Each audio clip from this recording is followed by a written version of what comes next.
When was the last time you rehearsed a conversation in the shower? Imagined 15 different ways someone could reject you, or reread a text message so many times the words stopped making sense. Yeah, that's what I thought. Welcome to the most brutal truth about confidence you'll ever hear. We're about to expose why your brain has been playing you like a fiddle. We're talking real talk, actual solutions to rebuild your confidence from the ashes. 1. Your brain is a drama queen. Your brain is actively trying to keep you unconfident. Not because it hates you, but because it loves you so much it becomes a helicopter parent with anxiety issues. Meet your amygdala, the part of your brain that thinks it's still 50,000 BC and that every social interaction is a potential saber-toothed tiger attack. This little almond-shaped drama queen is responsible for your fight-or-flight response, and it has not gotten the memo that Starbucks is not a life-threatening situation. Thanks to negativity bias, your brain remembers bad stuff 5 times more strongly than good stuff. You know that time in 7th grade when you said "you too" after the waiter said "enjoy your meal"? Your brain has that stored in 4K resolution. Meanwhile, that time you crushed a presentation? Filed under probably a fluke. Right now, you can probably list 10 embarrassing things you did. But can you list 10 wins? Exactly. You're not unconfident because you suck.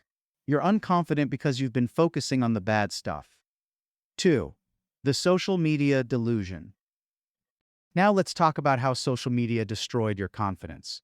You're comparing your blooper reel to everyone else's Super Bowl highlights. You see someone's beach vacation and think, why isn't my life a travel magazine? Meanwhile, that person went into debt for that trip and got food poisoning. But you didn't know that. Constantly watching everyone's impressive life is poison for your confidence. Here's the worst part. We compare ourselves to the top person in every category. The hottest person, the richest person, the smartest person, the funniest person. You're competing with someone's face, someone else's money, another person's humor, and somebody else's life.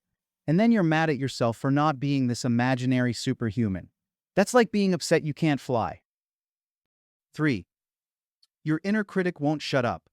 Someone once told you that you talk too much, or too little, or that you were too sensitive. And your brain built your entire personality around that one comment.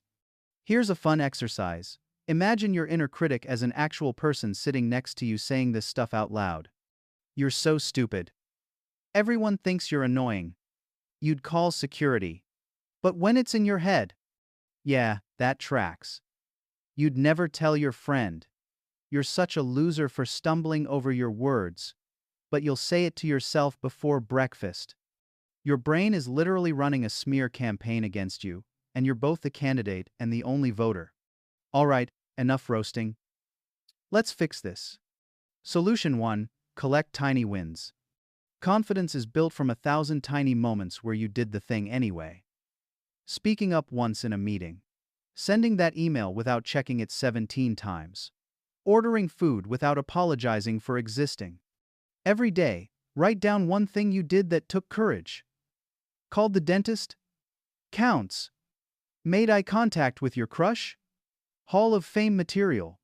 Your brain needs new data, not the same failure memory from 2015. Solution 2. Stop optimizing everything. Decision fatigue is real, and it's killing your confidence. Every time you spend 20 minutes deciding what to wear, you're draining your mental battery.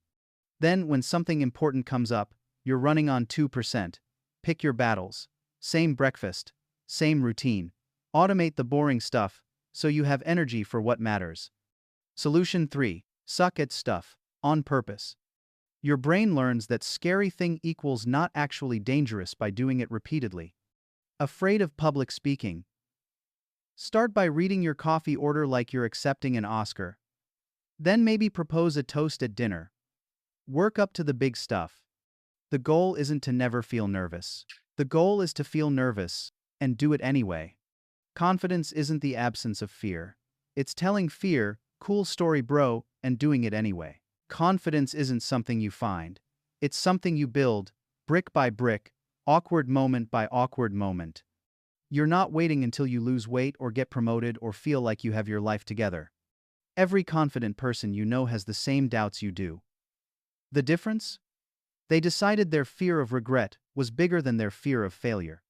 So here's your mission. Do one thing today that scares you. Speak up in that meeting. Wear that outfit. Text an old friend and meet up.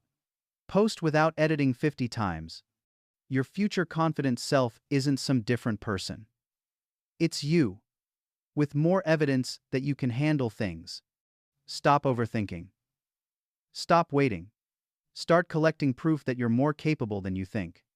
If this video called you out, smash that like button, subscribe for more real talk. Now get out there and be mediocre at something new. That's where confidence lives.